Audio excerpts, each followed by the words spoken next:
Alors, heureusement pour moi, il y a un auteur qui est venu sauver mon mois de mai. C'est Christopher Ruccio avec The Empire of Silence.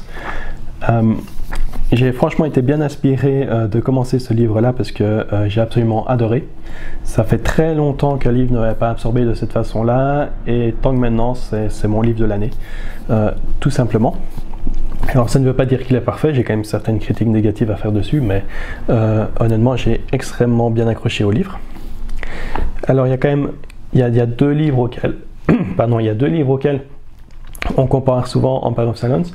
Le premier c'est Dune, donc c'est tous les deux du space opéra, et l'auteur dit lui-même qu'il a fait certains clins d'œil à Dune, et quand vous lisez le livre, surtout au début, effectivement il y a certaines choses qui vont vous rappeler Dune, mais pour moi l'auteur fait quand même suffisamment d'efforts pour personnaliser ses idées, ses concepts, et donc on est bien dans le domaine des clins d'œil ou de l'inspiration plutôt que réellement de l'imitation. Et donc pour moi, il n'y a pas de problème avec ça. Le deuxième livre auquel on le compare, c'est The Name of the Wind de Patrick Rothfuss. Pour moi, là, la comparaison est beaucoup plus superficielle. Alors oui, dans les deux cas, on a un homme qui, a posteriori, va raconter l'histoire de sa vie. D'accord, mais les deux formats sont différents. Ici, on lit ses mémoires, en fait. Tandis que The Name of the Wind, on a un système d'interview avec beaucoup de phases au présent. Ça va. Donc le passé a des conséquences sur le présent, c'est pas le cas ici, tant que maintenant. Et il y a peut-être juste un élément de l'intrigue qui est similaire, mais pour moi, voilà, la comparaison avec The Name of the Wind est très très superficielle. Au point de vue du format de l'histoire, de la façon de raconter l'histoire, on est beaucoup plus proche de ce que fait Robin Hobb avec Fitz. Ça va, donc un homme qui, à la fin de sa vie, va écrire ses mémoires, et va écrire sa jeunesse et sa vie, etc. On est beaucoup plus dans ce style-là au niveau de vraiment de raconter, de la façon de raconter l'histoire. Alors, ce que j'ai bien aimé aussi, c'est vraiment les différentes couches d'intrigue qu'on va avoir, puisqu'on va suivre donc Adrian, qui est le fils d'un noble, et qui va vivre sa vie. Je ne vais pas en dire plus au point de vue spoiler, mais donc on a vraiment cette première intrigue-là, qui est la vie d'Adrian. Puis on a ici, forcément, c'est du space opéra, donc forcément il y a une guerre qui va se faire. Et donc on a aussi une intrigue plus générale au point de vue world building, donc qui est justement cette guerre entre l'Empire et une autre race d'aliens.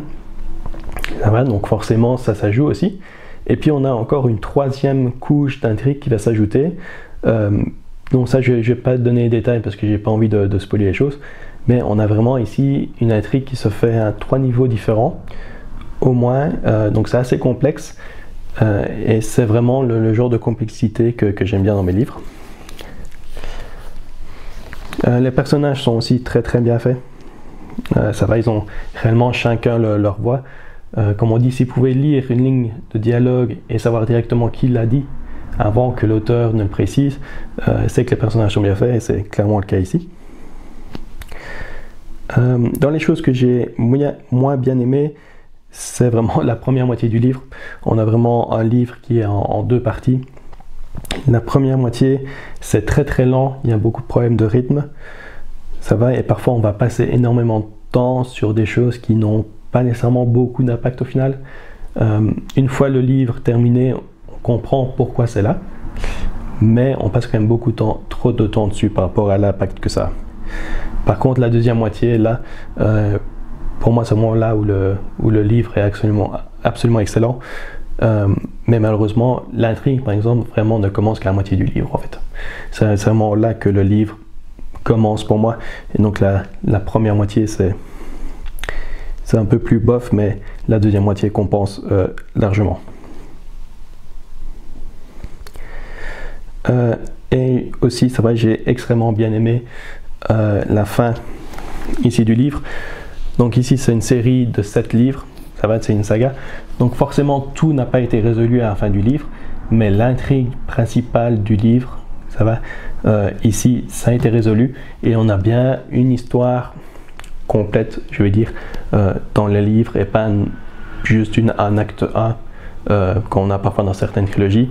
Et ça, comme j'ai dit, c'est dû au fait qu'on a vraiment une intrigue de plusieurs couches.